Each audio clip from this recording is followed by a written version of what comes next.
Dear friends, welcome to AS American Center. Take your practical grammar book. It's in the page number 79 to 82. The video number is 34. This is what you have come. Chapter 6 you have come. Chapter 1 is the noun. Noun with the conditionality and exercise we have finished. Chapter 2, verb and its conditionality with the exercise we have finished. Chapter 3, pronoun with its conditionality and exercise we have finished. Chapter 4, it is the adjective we have finished with conditionalities and exercise. Chapter 5, adverb we have finished with conditionalities and exercise. Now we have come here to the prepositions. The chapter is 6 and the condition is 9, and the right hand side is the wrong statement and the left hand side is the correct statement in the sense of usage of preposition. USA planes. The USA planes.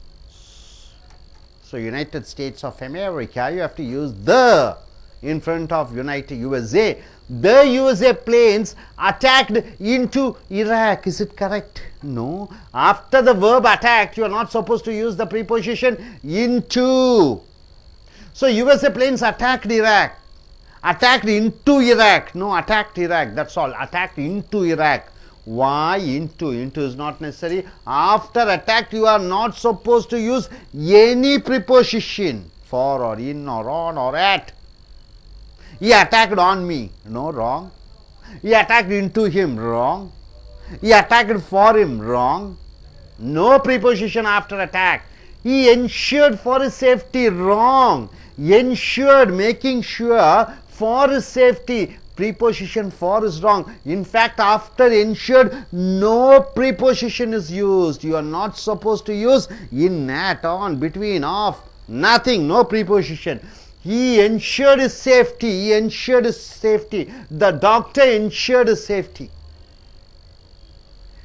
He boarded in the plane. Boarded means what? Getting inside the plane to go abroad or to go to the next town or city or to travel, whatever it is. He boarded in the plane. Boarded means what? Getting inside. He boarded in the plane. After boarded, you are not supposed to use any preposition. He boarded the plane. He boarded the plane. Boarded means what? Getting inside the plane, aeroplane, to travel to some part. He boarded in the plane. After boarded, you are not supposed to use any preposition. Any preposition.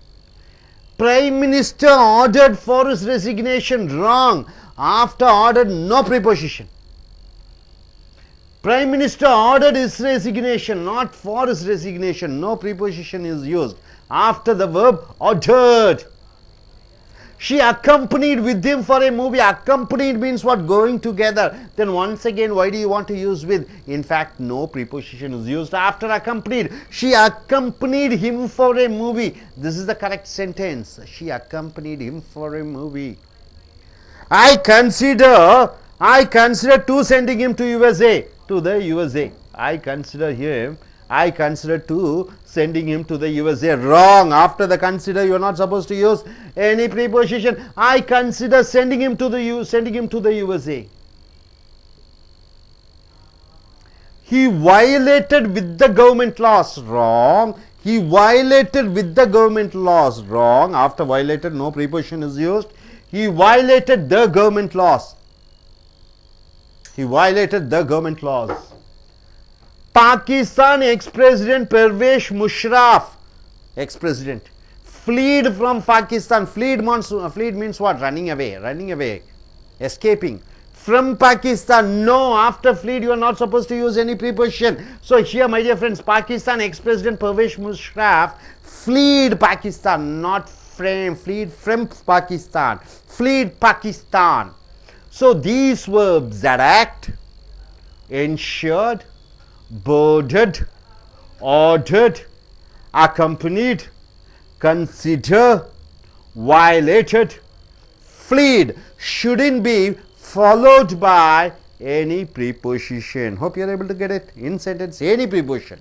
No to, no in, no of, no on, no with, no between, no among, nothing.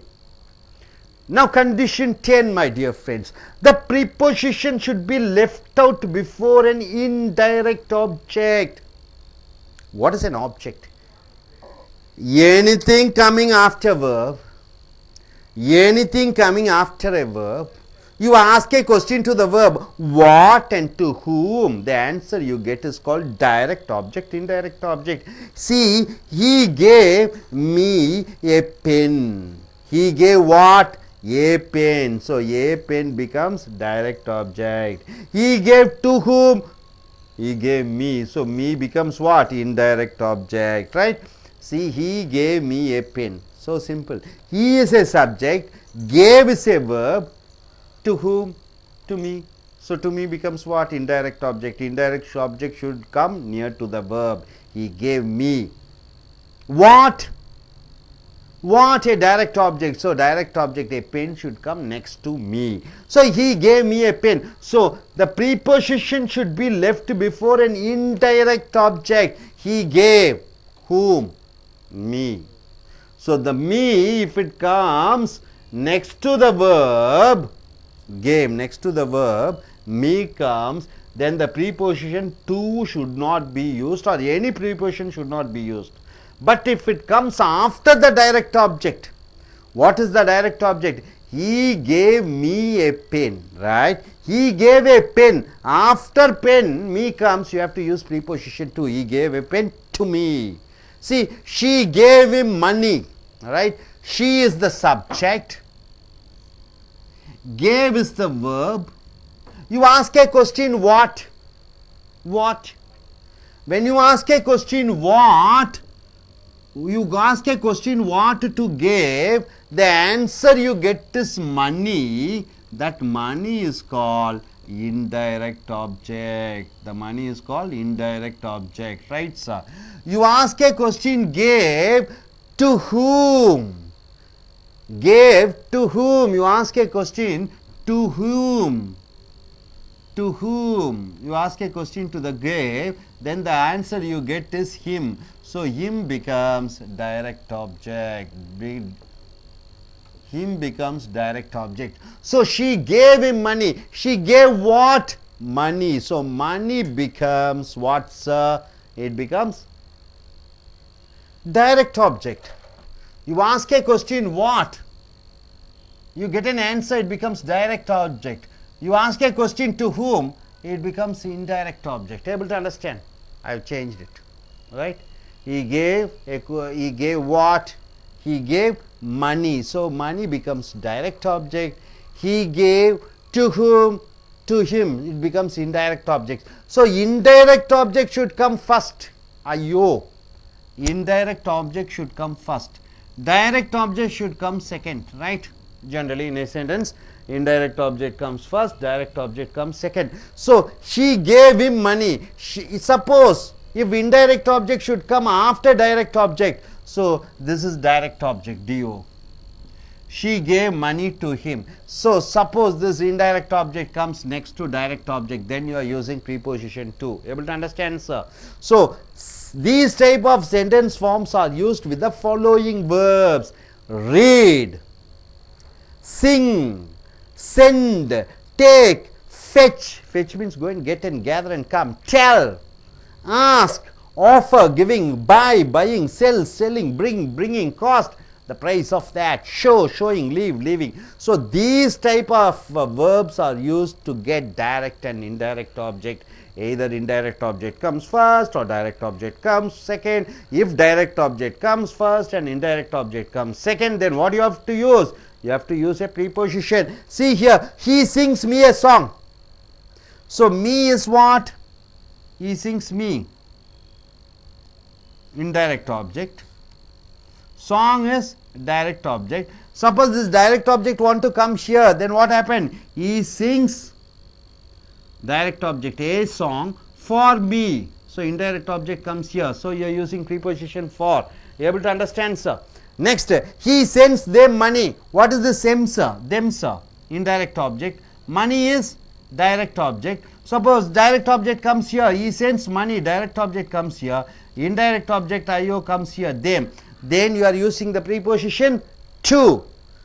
Next here, he told me a story. So, told me becomes the indirect object. A story becomes direct object. If direct object comes here, indirect objects comes here, then what happened? You are adding to as a preposition before. Got it, sir? Now coming here, he asked him for a help. He asked him. Him becomes indirect object for help. So yes, for help. For help means what? It becomes direct object. So he asked for help. Direct object comes here. To him becomes indirect object. So you are using to. He offered the manager his resignation. He offered what? His resignation. So his resignation becomes what, sir? His resignation. He offered to whom? The manager. So the manager becomes indirect object. What? Direct object is resignation. So his resignation comes front. He offered his resignation. Direct object comes here. To the manager, it becomes, the manager becomes indirect object. So you are using to here. He buys me a cycle. Me becomes indirect object, cycle becomes direct object. If cycle comes here, indirect object me goes there, then you are using preposition for. Able to understand, my dear friends? So what you understand here, certain verbs like attacked, ensured, boarded, ordered, accompanied, consider, violated, fled should not take any preposition. You don't find any preposition, right, sir? And in a sentence, a subject is there, a verb is there. You ask a question to the verb what, then the answer you get is called direct object or indirect object. Direct object. You ask to the verb to whom, the answer you get is indirect object. After verb indirect object comes, there is not necessary for you to use any preposition. But after verb, if direct object comes and after that indirect object comes, then what happens? You have to use to as a preposition. So these two are any preposition. So these verbs read, sing, send, take, fetch, tell, ask, offer, buy, sell, bring, cost, show, leave. These verbs take direct object and indirect object. So according to that, the change of the places, the preposition changes. Hope you are able to get it, sir. Yes, sir. பக்கம் 79 82 video number 34க்கு வந்திருக்கிறீர்கள். ப்ரீபோசிஷன் என்று சொல்லக்கூடிய முன்னடை சொற்கள். Chapter 6வது 6 chapter பார்த்துருக்கோம். Number 1 பெயர்ச்சொல், அதனுடைய நிபந்தனைகள் பயிற்சிகள். வினைச்சொல் verb, அதனுடைய நிபந்தனைகள் பயிற்சிகள். ப்ரொனவுன் பிரதிபெயர்ச்சொற்கள், அதனுடைய நிபந்தனைகள் பயிற்சிகள். அடுத்தது அட்ஜெக்டிவ் பெயருரிச்சொல், அதனுடைய நிபந்தனைகள் அதனுடைய பயிற்சிகள். அடுத்தது அட்வர்ப் வினையுரிச்சொல், அதனுடைய நிபந்தனைகளும் பயிற்சிகளையும். அடுத்தது 6வது தலைப்பாக ப்ரீபோசிஷன் வருகிறீர்கள். ப்ரீபோசிஷன் என்றால் என்ன? இன்னு, ஆனு, ஆட்டு, இன்னு, ஆனு, ஆட்டு, அப்புறம் பிட்வீனு, அமங், ஆஃப், இதெல்லாம் முன்னடை சொற்கள். இந்த ப்ரீபோசிஷன் எங்கே வரும்? ஒரு பெயர் சொல்லுக்கு முன்னாடி வரும். இன் சென்னை, ஃப்ராம் சென்னை. அப்போ ஒரு பெயர் சொல்லுக்கு முன்னாடி வரும் அல்லது ஒரு பிரதிபெயர் சொல்லுக்கு முன்னாடி வரும். பிரதிபெயர் சொல் என்றால் என்ன? Me, he gave a pen, to me, to me, டூக்கு அப்புறம் மீ வரும். அப்போ ஒரு பெயர் சொல் இன் சென்னை அல்லது டு மீ பெயர் சொல்லுக்கு முன்னாடி வரும் அல்லது பிரதிபெயர் சொல்லுக்கு முன்னாடி வரும். ப்ரீபோசிஷன் வந்த அர்த்தத்தை கொடுக்கும். அந்த ப்ரீபோசிஷனுடைய நிபந்தனைகள், முன்னடை சொல்லினுடைய நிபந்தனைகளை 8 பார்த்திருக்கிறீர்கள். இப்பொழுது 9வது நிபந்தனையை பார்க்கிறீர்கள். அந்த 9வது நிபந்தனையினுடைய ஏற்கனவே 8 உதாரணங்களை பார்த்திருக்கிறீர்கள். இப்பொழுது 9வது உதாரணம், 9லிருந்து 16 உதாரணங்களை பார்க்கிறீர்கள். வலது பக்கம் தவறு வாக்கியம், இடது பக்கம் சரியான வாக்கியம். யுஎஸ்ஏ பிளேன்ஸ், த யுஎஸ்ஏன்னு போடணும். அமெரிக்கானா த யுஎஸ்ஏ, அமெரிக்கானா த போட வேண்டாம். ஆனால் யுஎஸ்ஏனா த போடணும்.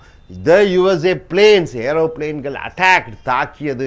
இன்டு ஈராக், ஈராக்குள்ளே. தவறு. ஏன்னா இந்த அட்டாக்டு, என்ஷூர்னா உறுதி செய்யப்படுவது, போர்டர்னா ஏரோப்ளேனில் ஏறுவது, ஆர்டர்னா கட்டளையிடுவது, அக்கம்பனிட் கூட துணைக்கு செல்லுவது, கன்சிடர் ஒன்றை நினைத்து கொள்வது, வயலேட்டட் சட்டத்தை மீறுவது, ஃப்ளீடு ஊரை விட்டு ஓடுவது. இதற்கு பிறகு பிரதிபெயர் சொற்கள் வரக்கூடாது. அதாவது முன்னடை சொற்கள் வரக்கூடாது. பிரதிபெயர் சொல் இல்லை, முன்னடை சொற்கள். இன்டு, ஃபாரு, இன்னு, for, with, two, with, from என்று சொல்லக்கூடிய முன்னடை சொற்கள் எதற்கு முன்னாடி வரும்? பெயர் சொல்லுக்கு முன்னாடி வரக்கூடிய முன்னடை சொற்கள் வரக்கூடாது. The USA planes attack into Iraq. தவறு. USA planes attacked Iraq. America ஏரோப்ளேன்கள் USA என்று சொல்ல வேண்டும். அமெரிக்காவுடைய ஏரோப்ளேன்கள் ஈராக்கை தாக்கியது, ஈராக்கை தாக்கியது. உள்ளே இன்டு போடக்கூடாது. he ensured for his safety. அவன் உறுதி அளித்தான் அவனுடைய பாதுகாப்பிற்காக. இந்த ஃபார் யூஸ் பண்ணக்கூடாது, என்ஷூர்டோடு நிறுத்தி கொள்ள வேண்டும். he ensured his safety. அவனுடைய பாதுகாப்பை உறுதிப்படுத்தி கொண்டான். அவன் இன்னொருத்தன், அதாவது ஒரு போலீஸ் அதிகாரி இன்னொருத்தனுடைய பாதுகாப்புக்கு உறுதி அளித்தான் என்று சொல்ல வேண்டும். உறுதி அளித்தான் காக போடக்கூடாது, ஃபார் என்றால் காக. he ensured his safety. அவனுடைய பாதுகாப்புக்கு உறுதி அளித்தான். he boarded in the plane. அவன் ஏரோப்ளேனுக்குள்ளே போய் உட்கார்றத boarded, வெளிநாடு செல்வதற்காக ஏரோப்ளேனிலே போய் உட்காருவதை boarded என்று சொல்லுவோம். அந்த boarded கூட இன்னும் போடக்கூடாது. he boarded the plane தான் சொல்லணும். he boarded in the plane. அவன் ஏரோப்ளேனுக்கு உள்ளே சென்று உட்கார்ந்தான், ஏரோப்ளேனிலே உட்கார்ந்தான் பயணிக்க. he boarded the plane. boarded என்றால் என்ன? பயணிப்பதற்காக ஒரு பிளேனிலே ஏறி உட்காருவது. the prime minister ordered for his resignation. பிரதம மந்திரி கட்டளையிட்டார் அவனுடைய ராஜினாமாவிற்காக. அவனுடைய ராஜினாமாவை அளிக்கும்படி அவர் கட்டளையிட்டார். அதுதான் போட வேண்டும். So the prime minister ordered his resignation. ஆர்டருக்கு பக்கம் ஃபார் என்ற அந்த முன்னடை சொல் பயன்படுத்தக்கூடாது. She accompanied with him for A movie. அவனுடன் சினிமாவுக்கு துணையாக உடன் சென்றாள். இந்த உடன் தேவையில்லை. அக்கம்பனிட் என்றால் கூடவே உடன் செல்லும் பொழுது வித் மறுபடியும் ஒரு உடன் அர்த்தம் வருகிறது. அந்த ரெண்டு உடன் வரக்கூடாது. அக்கம்பனிட் என்ற வார்த்தைக்கு பிறகு இந்த முன்னடை சொல் ப்ரீபொசிஷனான வித்து பயன்படுத்தக்கூடாது. She accompanied him for A movie. அவனுடன் துணைக்கு சினிமாவுக்கு சென்றாள். I consider to sending him to the USA. நான் நினைத்து கொள்கிறேன். கன்சிடர் என்றால் என்ன? மனதிலே ஒரு எண்ணம் வைத்திருக்கிறேன், அவனை அமெரிக்காவிற்கு அனுப்ப வேண்டும். டு சென்டிங் போடக்கூடாது, கன்சிடருக்கு பக்கத்தில் டு வரக்கூடாது. I consider sending him to the US. நான் அவனை அமெரிக்காவுக்கு அனுப்புவதற்காக யோசித்து கொண்டிருக்கிறேன். கன்சிடர் என்றால் யோசனை பண்ணுவது. he violated with the government laws. அவன் அரசாங்கத்துடன் சட்ட திட்டத்துடன் அவன் அத்துமீறினான். அர்த்தம் வராது, இந்த வித்து இருக்கக்கூடாது. he violated. அவன் சட்டத்தை மீறினான். the government laws. அவன் மீறினான் அரசாங்க சட்டத்தை. he violated the government laws. With வரக்கூடாது. Pakistan ex president. பாகிஸ்தானுடைய முன்னாள் ஜனாதிபதி பர்வேஷ் முஷாரஃப், முன்னாள் ஜனாதிபதி ஃப்ளீட், தப்பி ஓடிவிட்டார். ஃப்ரம் பாகிஸ்தான். ஓடிவிட்டார் பாகிஸ்தானிலிருந்து. இதே தவறு, ஓடிவிட்டார் பாகிஸ்தான். அந்த ஃப்ளீட் என்று போட வேண்டும், ஃப்ராம் போடக்கூடாது. முன்னடை சொல். Pakistan ex president Pervez Musharraf fled Pakistan. பாகிஸ்தானுடைய முன்னாள் ஜனாதிபதி பர்வேஷ் முஷாரஃப் பாகிஸ்தானிலிருந்து ஓடிவிட்டார். ஆக இந்த அட்டாக்டு என்ஷூர்டு, அட்டாக் தாக்குவது, என்ஷூர்டு உறுதியளிப்பது, போர்டர்டு ஏரோப்ளேனில் ஏறி உட்கார்ந்து கொள்வது, ஆர்டர்டு கட்டளையிடுவது, அக்கம்பனிட் துணைக்கு செல்வது, கன்சிடர் மனதிலே யோசனை செய்து வைப்பது, வயலேட்டட் சட்டத்தை மீறுவது, ஃப்ளீடு தப்பி ஓடுவது. இதற்கு பிறகு அந்த முன்னடை சொற்களான இன்டு வரக்கூடாது, ஃபார் வரக்கூடாது, இன்னு வரக்கூடாது, ஃபார் வரக்கூடாது, வித்து வரக்கூடாது, டு, வித்து, ஃப்ரம். ஆக இந்த வினை சொல்லுக்கு பின்னாடி எந்த முன்னடை சொற்களும் வரக்கூடாது. அடுத்ததாக நிபந்தனை 10. the preposition should be left out before an indirect object. indirect object என்றால் என்ன? மறைமுக செய்யப்படும் பொருள். if it comes after the verb immediately, but preposition can be used before the indirect object if it comes after the direct object. இப்போ இது மட்டும் தெரிஞ்சுக்கங்க. Direct ஆப்ஜெக்ட்னா நேரடி செய்யப்படும் பொருள். இன்டைரக்ட் ஆப்ஜெக்ட்னா மறைமுக செய்யப்படும் பொருள். இது உதாரணத்துடன் சொன்னா தான் உங்களுக்கு புரியும். உதாரணத்திற்கு இங்கே பாருங்க, she gave him money. இந்த ஒரு வாக்கியம், she gave him money. she என்பது எழுவாய், சப்ஜெக்ட். யாரை பற்றி பேசுகிறோம்? அவளை பற்றி பேசுகிறோம். அந்த she என்பது எழுவாய். எழுவாய்க்கு பக்கத்தில் சப்ஜெக்ட் பக்கத்தில் வர்பு வரணும். கேவ் என்றால் ஒரு செய்கை. கேவ் என்றால் ஒரு செய்கை, நேர காலத்தை குறிப்பிடக்கூடிய ஒரு செய்கை. அந்த கிவ் என்பது நிகழ்காலம், கேவ் என்பது இறந்த காலம். ஷீ கேவ், அவள் கொடுத்தாள். இந்த கேவ் வந்து இறந்த கால சொல்லாக வருகிறது, இறந்த கால வினை சொல்லாக வருகிறது. ஷீ என்பது எழுவாய், கேவ் என்பது வினைச்சொல். ஷீ கேவ் இந்த கேள்வி கேவிட்ட கேள்வி கேட்கணும். யாருக்கு? To whom. யாருக்கு? ஹிம், அவனுக்கு.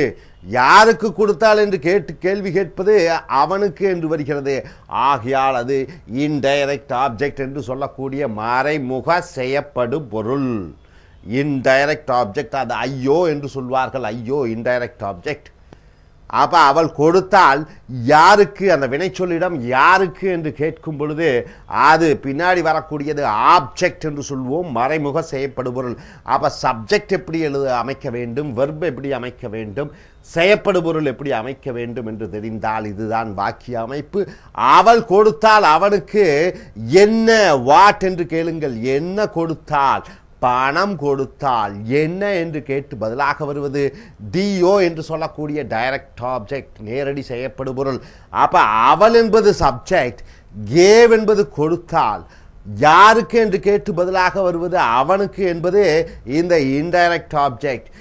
என்ன கொடுத்தால் என்று கேட்டு பதிலாக வருவது மணி என்று சொல்லக்கூடிய டைரக்ட் ஆப்ஜெக்ட். அப்ப இதுதான் எழுவாய். இது வினைச்சொல், சப்ஜெக்ட் வெர்பு. இங்கே இன்டைரக்ட் ஆப்ஜெக்ட் முன்னாடி வருகிறது. வினைச்சொல்லுக்கு இமீடியட், உடனடியாக யாருக்கு என்று கேட்டு பதிலாக வரக்கூடிய அந்த பதில் இது வினைச்சொல்லுக்கு உடனடியாக அடுத்ததாக எழுதப்படுகிறது. அதை இன்டைரக்ட் ஆப்ஜெக்ட் என்று சொல்வார்கள். ஷீ கேவ், என்ன கொடுத்தால், மணி, பணம் என்பது டைரக்ட் ஆப்ஜெக்ட். அது இன்டைரக்ட் ஆப்ஜெக்டான மறைமுக செய்யப்படும் பொருளுக்கு அடுத்ததாக நேரடி செய்யப்படும் பொருள் வருகிறது. ஷீ கேவ் இம் மணி. அப்ப இன்டைரக்ட் ஆப்ஜெக்ட் மறைமுக செய்யப்படும் பொருளான ஹிம் முன்னாடி வர வேண்டும். டைரக்ட் ஆப்ஜெக்ட் இந்த நேரடி செய்யப்படும் பொருளான மணி பின்னாடி வர வேண்டும். சப்போஸ் நீங்க இந்த மணியை தூக்கி இங்க போட்டுட்டு ஹிம்மை தூக்கி அந்த பக்கம் போடணும்னா ஷீ கேவ் ஹிம் மணின்னா என்ன நண்பர்களே? மறுபடியும் she gave money to him. இந்த ஷீ கேவ், அவள் கொடுத்தால். யாருக்கு? அவனுக்கு. என்ன கொடுத்தால்? பணம் கொடுத்தால். யாருக்கு கொடுத்தால்? இன்டைரக்ட் ஆப்ஜெக்ட், மறைமுகம் செய்யப்படும் பொருள். என்ன கொடுத்தால்? பணம் கொடுத்தால் என்பது பின்னாடி வருகிறது பதில்.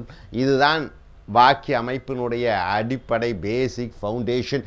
இங்கே அந்த மணி என்ன கொடுத்தால் என்பதை முன்னாடியும் வினைச்சொல்லுக்கு அடுத்ததாகவும், யாருக்கு கொடுத்தால் என்பது வினைச்சொல்லுக்கு அந்த டைரக்ட் ஆப்ஜெக்டுக்கு பின்னாடியும் போடும் பொழுது இங்கே டூ என்ற முன்னடை சொல்லை சேர்த்துக்கொள்ள வேண்டும். ஷி கேவ் ஹிம் மணி. ஆனால் இந்த ஹிம் வந்து மணிக்கு பின்னாடி வரும்போது டூ சேர்த்திக் கொள்ள வேண்டும். She gave money to him. அப்ப மறைமுக டைரக்ட் ஆப்ஜெக்ட் முதலாவதாக நேரடி செய்யப்படும் பொருள் என்ன என்று வினைச்சொல்லிடம் கேட்டு பதிலாக வரக்கூடியது வினைச்சொல்லுக்கு பின்னாடி வந்துவிட்டு யாருக்கு என்று கேட்டு வினைச்சொல்லிடம் கேட்டு பதிலாக வரக்கூடியது இந்த படத்திற்கு பிறகு வரும் பொழுது அந்த முன்னடை சொல்லான டூவை பயன்படுத்த வேண்டும். ஸோ நண்பர்களே, these type of sentence forms, இந்த வகையான வாக்கிய அமைப்பு, அதாவது அவள் அவனுக்கு பணம் கொடுத்தாள், அவள் பணத்தை அவனிடம் கொடுத்தாள், ரெண்டு விதமான வாக்கியங்களை இந்த கீழே கொடுக்கப்பட்டிருக்கக்கூடிய வினைச்சொல் மூலமாக பயன்படுத்தலாம். நம்பர் 1 வினைச்சொல் ரீட். ரீட் என்றால் என்ன? வாசிப்பது. சிங் என்றால் பாடுவது. சென்ட் என்றால் அனுப்புவது. டேக் என்றால் எடுப்பது. ஃபெச் என்றால் ஒன்றை சேகரித்து கொண்டு வருவது. டெல் என்றால் கூறுவது. ஆஸ்க் என்றால் கேட்பது. ஆஃபர் என்றால் வழங்குவது. பை என்றால் வாங்குவது. செல் என்றால் விற்பது. பிரிங் என்றால் கொண்டு வருவது. காஸ்ட் என்றால் அதனுடைய விலையாக இருக்கிறது, விலை வைத்து விற்பது. ஷோ என்றால் காண்பிப்பது. லீவ் என்றால் விட்டு விட்டு செல்வது. ஸோ இங்கே பார்த்தீங்கன்னா he Singh me a song. அவன் எனக்கு ஒரு பாட்டு பாடினான். அவன் பாடினான் யாருக்கு? எனக்கு. என்ன பாட்டு பாடினான்? ஒரு பாட்டு. அப்ப யாருக்கு என்று கேட்டா இன்டைரக்ட் ஆப்ஜெக்ட். என்ன பாடினான்? பாட்டு. இது பின்னாடி வருகிறது. இந்த சாங்கை தூக்கி முன்னாடியும் மீய தூக்கி அந்த பக்கம் போடும் பொழுது he sings a song for me. அவன் ஒரு பாடலை எனக்காக பாடினான். எனக்காக for என்ற அந்த முன்னடை சொல்லை பயன்படுத்துகிறீர்கள். ஸோ இந்த he sings me a song, அவன் எனக்கு ஒரு பாட்டு பாடினான், பிரச்சனை இல்லை. அவன் ஒரு பாட்டை எனக்காக பாடினான், அப்போ for போட வேண்டும், அந்த முன்னடை சொல் வருகிறது. he sends them money, அவன் அவர்களுக்கு பணத்தை அனுப்புகிறான். அவன் பணத்தை அவர்களுக்கு அனுப்புகிறான். ரெண்டு விதமான வாக்கியங்கள். அவர்களுக்கு பின்னாடி வரும்பொழுது டூ போட்டு விடுகிறாய், இந்த முன்னடை சொல். அடுத்தது he told me a story, அவன் எனக்கு ஒரு கதையை கூறினான். அவன் ஒரு கதையை எனக்கு கூறினான். ஒரு கதை எனக்கு ஒரு கதை கூறினான். ஒரு கதையை எனக்கு கூறினான், எனக்கு டு மீ போட வேண்டும். வாக்கியம் மாற்றி அமைக்கும் பொழுது இந்த செய்யப்படுபவர்கள், நேரடி செய்யப்படுபவர்கள், மறைமுக செய்யப்படுபவர்கள் இடம் மாறும் பொழுது அந்த முன்னணி சொல்லான to பயன்படுத்துகிறாய். he asked him for help. அவனிடம் உதவிக்காக கேட்டான். he asked, அவன் உதவிக்காக அவனிடம் கேட்டான். ஸோ ஃபார் டு 2 வருகிறது. இந்த செய்யப்படுபவர்களுடைய மாற்றங்கள் மூலமாக he offered the manager his resignation. அவன் வழங்கினான் மேலாளரிடம் அவனுடைய ராஜினாமா கடிதத்தை. அவன் வழங்கினான் யாரிடம்? மேலாளரிடம். இது மறைமுக செய்யப்படுபொருள். என்ன வழங்கினான்? இஸ் ரெசிக்னேஷன், அவனுடைய ராஜினாமா கடிதத்தை. ஸோ இங்கே he offered, அந்த டைரக்ட் ஆப்ஜெக்ட் முன்னாடி வந்துட்டு இந்த இன்டைரக்ட் ஆப்ஜெக்ட் அந்த பக்கம் போக வேண்டும் என்றால் he offered his resignation to the manager. To போட்டு விடுகிறாய். அடுத்தது he buys me a cycle. அவன் எனக்கு ஒரு சைக்கிள் வாங்குகிறான். அவன் எனக்கு ஒரு சைக்கிள் வாங்குகிறான். எனக்கு என்பது மறைமுக செய்யப்படுபொருள். என்ன வாங்கினான்? சைக்கிள் என்று நேரடியான செய்யப்படுபொருள். he buys a cycle for me. அவன் ஒரு சைக்கிளை எனக்காக வாங்கினான் என்று வருகிறது.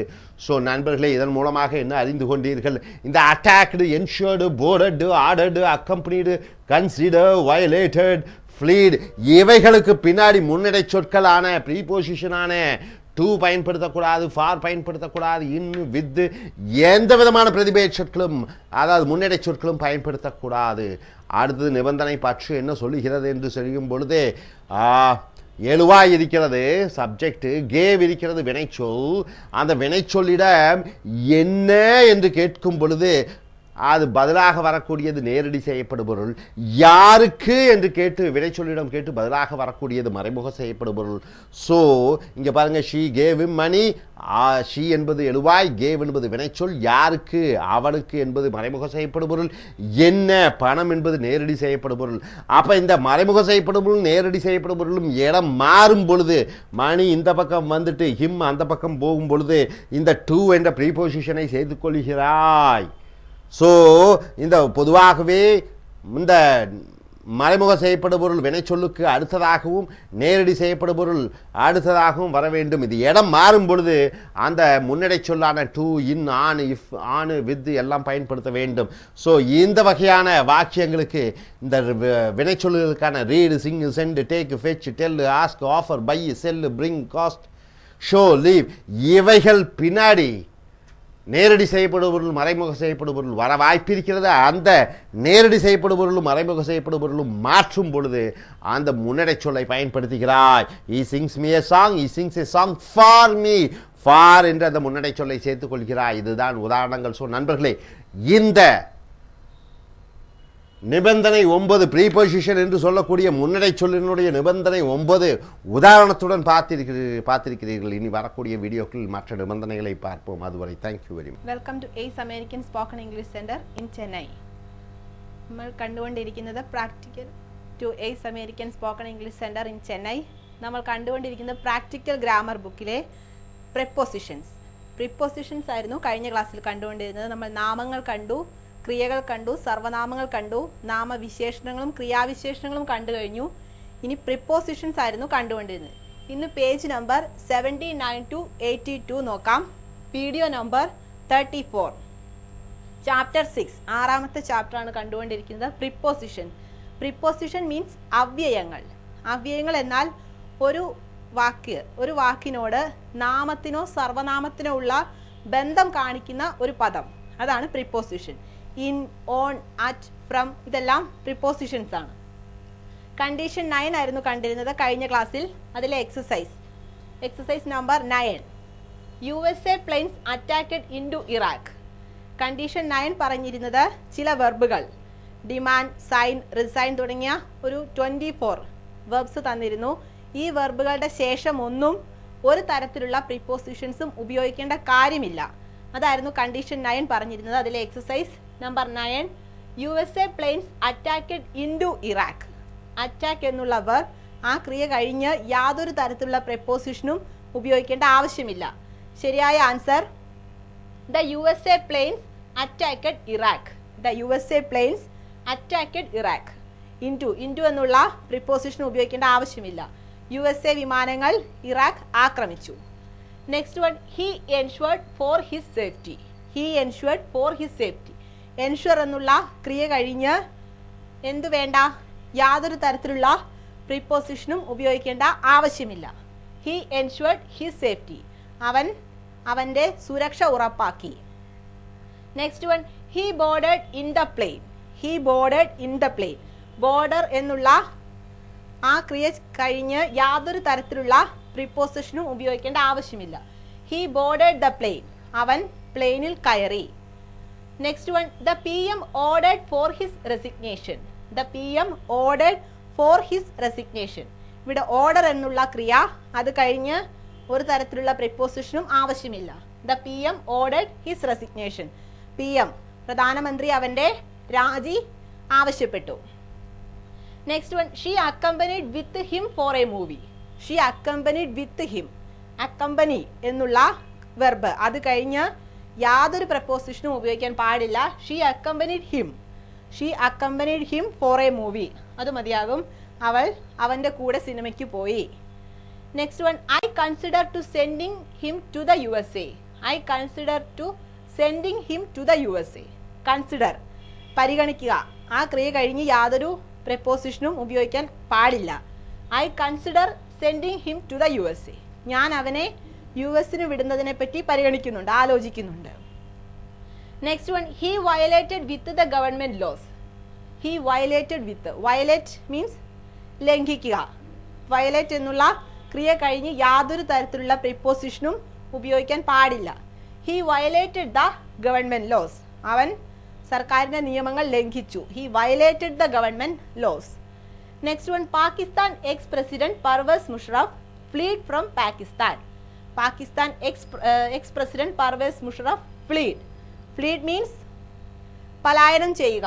പർവേസ് മുഷറഫ് പാകിസ്ഥാനിലെ മുൻ പ്രസിഡന്റ് ആയിട്ടുള്ള പർവേസ് മുഷറഫ് പാകിസ്ഥാനിൽ നിന്നും പലായനം ചെയ്തു, അവിടെ നിന്നും പോയി. ഫ്ലീഡ് ഫ്രം. ഫ്ലീഡ് എന്നുള്ള വെർബ് കഴിഞ്ഞ് ക്രിയ കഴിഞ്ഞ് ഫ്രം എന്നുള്ള പ്രിപ്പോസിഷൻ ഉപയോഗിക്കാൻ പാടില്ല. യാതൊരു പ്രിപ്പോസിഷനും ഉപയോഗിക്കാൻ പാടില്ല. Fled Pakistan. Pakistan ex president Parvez Musharraf fled Pakistan. പാകിസ്ഥാനിൽ പലായനം ചെയ്തു. ഇനി നെക്സ്റ്റ് കണ്ടീഷൻ നമ്പർ 10 നോക്കാം.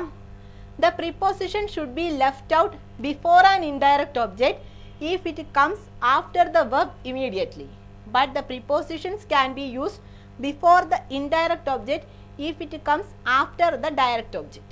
Indirect objectum direct objectum വന്നാൽ എങ്ങനെ പ്രിപ്പോസിഷൻസ് ഉപയോഗിക്കാം, എങ്ങനെ വരും എന്നുള്ളതാണ് കണ്ടീഷൻ 10 പറയുന്നത്. എന്താണ് direct object and indirect object? ഒരു വാചകത്തിൽ കർത്താവ്, കർമ്മം, ക്രിയ എല്ലാം ഉണ്ടാകും. നമ്മൾ ക്രിയയോട് ചോദിക്കുന്നു എന്ത്. എന്ത് എന്നുള്ള ചോദ്യം ക്രിയയോട് ചോദിക്കുമ്പോൾ ഒരു ഉത്തരം കിട്ടും. ആ ഉത്തരമാണ് ഡയറക്റ്റ് ഒബ്ജക്റ്റ്. ഇനി ആർക്ക് എന്നുള്ള ഒരു ക്വസ്റ്റ്യൻ ക്രിയയോട് ചോദിക്കുമ്പോൾ ടു ഹൂം എന്നുള്ള ഒരു ക്വസ്റ്റ്യൻ ആണ് ചോദിക്കുന്നതെങ്കിൽ കിട്ടുന്ന ആൻസർ ആയിരിക്കും indirect object. Direct object means ക്രിയയോട് എന്ത് എന്നുള്ള ക്വസ്റ്റ്യൻ ചോദിക്കുമ്പോൾ കിട്ടുന്ന ഉത്തരം. ഇൻഡയറക്റ്റ് ഒബ്ജക്റ്റ് മീൻസ് ക്രിയയോട് ആർക്ക് എന്നുള്ള ക്വസ്റ്റ്യൻ ചോദിക്കുമ്പോൾ കിട്ടുന്ന ഉത്തരം. അപ്പോൾ the preposition should be left out before an indirect object if it comes after the verb immediately. ഒരു ക്രിയ കഴിഞ്ഞ് ഉടനെ തന്നെ ഇൻഡയറക്റ്റ് ഒബ്ജക്റ്റ് വന്നാൽ വേറെ ഒരു പ്രിപ്പോസിഷൻ അതിൻ്റെ മുൻപ് ഉപയോഗിക്കേണ്ട ആവശ്യമില്ല. But prepositions can be used before the indirect object if it comes after the direct object. Direct object കഴിഞ്ഞിട്ടാണ് ഇൻഡയറക്റ്റ് ഒബ്ജക്റ്റ് വരുന്നതെങ്കിൽ ഇൻഡയറക്റ്റ് ഒബ്ജക്റ്റിന് മുൻപ് ഒരു പ്രിപ്പോസിഷൻ ഉപയോഗിക്കാം. എക്സാമ്പിൾ നോക്കാം, അപ്പോൾ ക്ലിയർ ആവും. She gave him money. She gave him money. She എന്നുള്ളത് സബ്ജക്റ്റ്, കർത്താവ്. ഗേവ് കൊടുക്കുക, ക്രിയ, verb. Him money. Him money എന്നുള്ള രണ്ട് കാര്യങ്ങൾ വരുന്നുണ്ട്. നമ്മൾ ഗേവ് എന്നുള്ള ക്രിയയോട് ചോദിക്കുന്നു ആർക്ക്. ആർക്ക് എന്നും എന്തുവെന്നും രണ്ട് ക്വസ്റ്റ്യൻ ചോദിക്കാം. അതിൽ വാട്ട് എന്ത് എന്നുള്ള ക്വസ്റ്റ്യൻ ക്രിയയോട് ചോദിക്കുമ്പോൾ ഉത്തരം കിട്ടും. ആ ഉത്തരമാണ് ഡയറക്റ്റ് ഒബ്ജക്റ്റ്. എന്ത് എന്ന് ക്രിയയോട് ചോദിക്കുമ്പോൾ ഇവിടെ എന്ത് ഉത്തരം കിട്ടും? ഷീ ഗേവ് അവൾ കൊടുത്തു. എന്ത്? മണി. മണി എന്നുള്ളത് അപ്പോൾ ഡയറക്റ്റ് ഒബ്ജക്റ്റ്. ആർക്ക് അവൾ കൊടുത്തു. ആർക്ക് കൊടുത്തു. ആർക്ക് എന്നുള്ള ക്വസ്റ്റ്യൻ ക്രിയയോട് ചോദിക്കുമ്പോൾ ഉത്തരം കിട്ടും. ആർക്ക് കൊടുത്തു? അവന് കൊടുത്തു. അതുകൊണ്ട് ഹിം എന്നുള്ളത് indirect object. Direct object, indirect object. She gave him money. ഇവിടെ ഇൻഡയറക്റ്റ് ഒബ്ജക്റ്റ് എന്ന് പറയുന്ന ഹിം ആദ്യം വന്നിരിക്കുന്നു. ക്രിയ കഴിഞ്ഞ ഉടനെയാണ് ഇൻഡയറക്റ്റ് ഒബ്ജക്റ്റ് വന്നിരിക്കുന്നത്. അതുകൊണ്ട് അതിന് മുൻപിൽ ഒരു പ്രിപ്പോസിഷൻ ഉപയോഗിക്കേണ്ട കാര്യമില്ല. She gave him money. അവൾ അവന് പണം കൊടുത്തു. ഈ നെക്സ്റ്റ് കേസ് നോക്കൂ. She gave money to him. She gave money to him. രണ്ടിൻ്റെ മീനിങ് സെയിം ആണ്. പക്ഷെ എന്താണ് വ്യത്യാസം? ഇവിടെ മണി എന്നുള്ളത് നമ്മൾ ആദ്യം ഉപയോഗിച്ചിരിക്കുന്നു. She gave money to him. Him എന്നുള്ളത് indirect object. Indirect object direct object കഴിഞ്ഞാണ് വന്നിരിക്കുന്നത്. അപ്പോൾ എന്ത് വന്നു? ടു. അതിന് മുൻപ് ഒരു പ്രിപ്പോസിഷൻ ഉപയോഗിക്കാം. She gave money to him. അവൾ അവന് പൈസ കൊടുത്തു. She gave money to him. രണ്ട് കേസിലും മീനിങ് സെയിം ആണ്. പക്ഷേ ആദ്യത്തേതിൽ ഇൻഡയറക്റ്റ് ഒബ്ജക്റ്റ് ആദ്യം വന്നിരിക്കുന്നു, ഡയറക്റ്റ് ഒബ്ജക്റ്റ് രണ്ടാമതും. ഈ കേസിൽ ഡയറക്റ്റ് ഒബ്ജക്റ്റ് ആദ്യം വന്നിരിക്കുന്നു, ഇൻഡയറക്റ്റ് ഒബ്ജക്റ്റ് അത് കഴിഞ്ഞ്. അങ്ങനെ കേസ് വരുവാണെങ്കിൽ പ്രെപ്പോസിഷൻ ആഡ് ചെയ്യാം. ഇൻഡയറക്റ്റ് ഒബ്ജക്റ്റിന് മുൻപ് ഒരു പ്രെപ്പോസിഷൻ വരാം. She gave money to him. These type of sentence forms are used with the following verbs. Read. Read means വായിക്കുക. Sing പാടുക. Send. Send means അയക്കുക. Take എടുക്കുക. Fetch കോരുക, വെള്ളം കോരുക. Tell പറയുക. Ask tell പറയുക. Ask ചോദിക്കുക. Offer വാഗ്ദാനം ചെയ്യുക. Buy വാങ്ങുക. Sell വിൽക്കുക. Bring